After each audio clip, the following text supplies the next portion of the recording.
చైతన్యాన్ని మర్చిపోలేకపోతున్న సమంత ఈ డిసెంబర్ 4న సమంత శోభిత పెళ్లి బంధంతో ఒకటయ్యారు.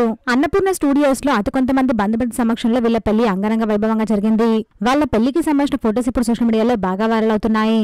ఒక పక్క వీళ్ళ పెళ్లి జరుగుతుంటే అందరి దృష్టి మాత్రం సమంత వైపే ఉందని చెప్పాలి. 2017లో సమంత నాగచైతన్యని ప్రేమించి పెళ్లి చేసుకున్నారు. 4 ఏళ్ల వివాహ బంధం తర్వాత వీళ్ళిద్దరూ డివోర్స్ తీసుకున్నారు. వాళ్ళ డివోర్స్ విషయం ఫ్యాన్స్ కి చెప్పి పెద్ద షాక్ ఇచ్చారని చెప్పాలి. డివోర్స్ తీసుకున్న తర్వాత సమంత చాలా డిప్రెషన్ లోకి వెళ్లిపోయారు. ఆ తర్వాత ఆరోగ్యపరంగా చాలా సమస్యలు ఎదుర్కొన్నారు. వీళ్ళిద్దరు మళ్ళీ కలుస్తారేమో అని ఫ్యాన్స్ అయితే ఎంతగానో ఆశపడ్డారు. కానీ చివరికి నిరాశ మిగిలింది.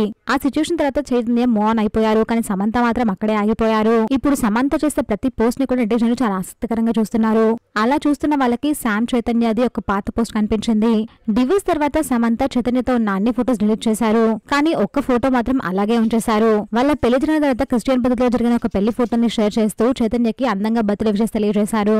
అన్ని ఫోటోస్ ని డిలీట్ చేసిన సమంత ఆ ఒక్క ఫోటో మాత్రం ఉంచుకున్నారు. అది ఇంకా సమంత టైం లైన్ లోనే ఉంది. ఆ ఫోటో చూసిన నెటిజన్లు సమంత ఇంకా చైని మర్చిపోలేకపోతున్నారు అని, వెంటనే ఆ ఫోటో డిలీట్ చేయాలి అని ఫ్యాన్స్ కోరుతున్నారు. మరి సమంత కావాలనే ఆ ఫోటో ఉంచారా లేదా మర్చిపోయారా అనేది చూడాలి. మరి ఆ ఫోటోపై మీ ఒపీనియన్ ని కమెంట్ చేయండి. ప్లీజ్ ఫ్రెండ్స్, మా ఛానల్ సబ్స్క్రైబ్ చేసుకోండి ప్లీజ్.